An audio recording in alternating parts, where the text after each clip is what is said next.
Адайдың анасы туралы. Авторы Ығылман Шөрекұлы.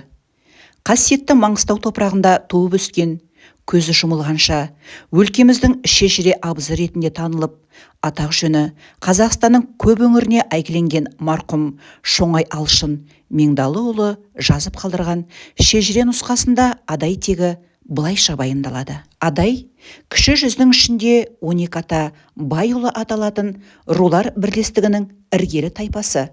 Арғы тегі Алшыннан тарайды. Алшыннан Нәдір қожа, Сәдір қожа, Қыдыр қожа деген 3 ұл туып, осылардың ұрпақтары 25 таңбалы кіші жүзді құрайды. Ұраны Алшын, таңбасы Жебе болған екен. Асқан жауынгер халық ретінде танылған. Сондықтан да болар, қазақ халқы 300-ге бөлінген кезден бастап-ақ кіші жүзді найза берде жауға қой деген айбынды бағаға ие болған көрінеді. Қыдыр қожа асқан бай болыпты. 3 әйел алған екен. Бәйбішесі Жәнби, кей деректерде Жәнбебі делінеді. 3 ұл, 1 қыз туған екен. Ұлдары Қыдыр Сиық, Сұлтан Сиық, Бақ Сиық. Қызының аты Қанбебі. Екінші әйелінен 5 ұл, Ысық, Сасық, Мысық. Қалған 2 ұлының аттары ұмытылған. 3-ші әйелі Тотаннан Таз деген балалары болыпты. Сонымен бірге Қыдыр қожа байдың қолында жылқысын баққан Темір атты еті тірі малшы жігіт болады. Бір жылы қыста Темір жылқы ішінде жүргенде қатты желді боран соғып, жылқымен бірге ығып кетеді. Өлмегенге өлі балық жолығады деген ығып бара жатқан жылқылар бір тоғайға кезігіп, Темір жылқыны соған паналатады. Көп ұзамай боран басылып, күн ашылады.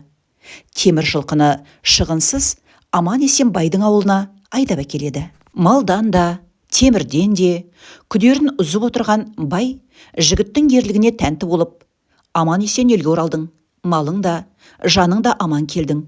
Ендігі жерде сенің атың Темір емес, Есен Темір болсын деп ризашылығын білдіреді. Бұдан былай сен менің бір балам боласың деп батасын беріп, өз қолынан үйлендіріп, өз алдына отау тігіп, енші бөліп берген. Содан былай Есен Темір байдың бір баласы болып елге танылған. Қыдыр қожа баймен қоныстас отырған, көңіл тату Атақожа деген орта дәулетті адам қайтыс болып, артында 2 баласы, Ештайы мен Елтайы қалады. Ештай әкесінің көз тірісінде үйленіп, балалы болған екен. Баласының аты Беріш. Ал Елтай әлі жас, үйленбеген бозбала екен.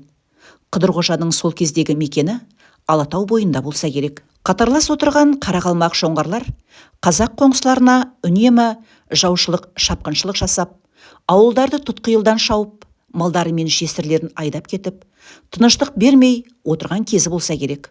Сондықтан да мыңғырған малы бар Қыдыр қожадай байларға Ештай мен Елтай сияқты ер жүрік жігіттер ауадай қажет еді. Олар байдың ауылын әлденеше рет шапқыншылықтан аман қорғап қалған екен. Бірақ бір жаугершілік кезінде Ештай жау қолынан қаза болады. Елтай аман қалып, жесір қалған жеңгесі мен әлі кішкентай інісі Берішті қамқорлығына алып, байдың ауылын сағалап жүреді. Елтайдың ерлігіне көркі сай еді.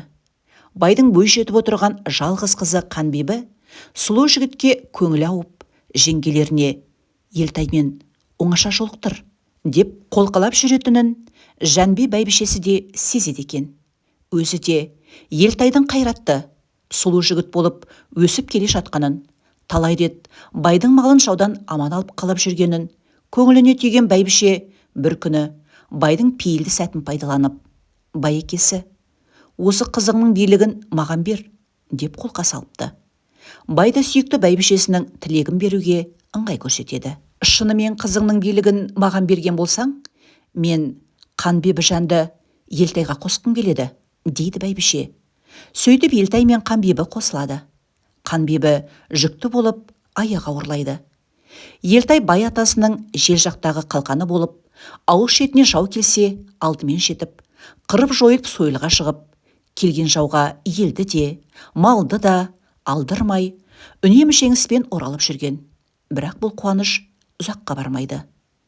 Ала шапқын бір жаугершілікте жаумен шайқаста Елтай батыр жау садағының шебесінен мерт болады. Елтайдың қазасы Қадырғожа байға қатты батады.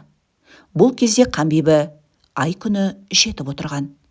Қабырғасы қайысқан бай Елтайдың қазасын қызына қалай естіртудің ретін таба алмай, сол кезде ауылы көршілес отырған орта жүздің сыйлы адамы, өзімен қадірлес сыйлас Еспенбетке хабар жібереді. Еспенбет: нәресте жарық дүниеге келсін, қызың аман есен босанып, қол-аяғың бауырын алсын, содан кейін естіртерміз, деп ақыл қосқан екен. Бай да осыны мақұл көріп кідіреді. Айы күні толғасын Қанбибі босанып, ұл балалы болады. Еспенбет сәбиге Адай деп ат қойыпты.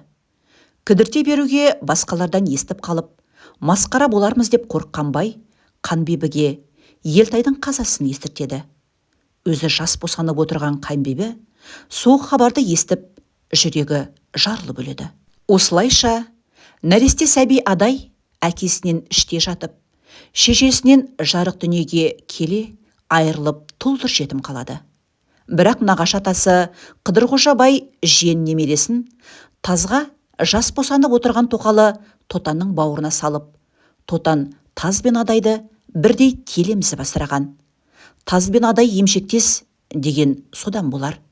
Екеуі туыс болып, олардың кейінгі ұрпақтары бай ұлының өзге балаларынан гөрі бір-біріне жақындық қатынасы қанға сіңіп, ұрпақтан ұрпаққа ұласады.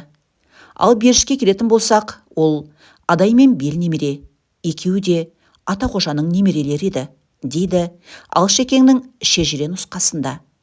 Қайырымды бай Қыдырғожа күйеу баласы мен қызы бірдей өліп, тірі жетім қалған Адай мен әкесінен ерте жетім қалған Берішті өзінен туған ұлдарынан кем көрмей, тең ұстап, тәрбиелеп өсірген. Әсіресе байдың тентекте өскен жиені Адайға деген ынта ықыласы ала бөтен ерекше болған екен.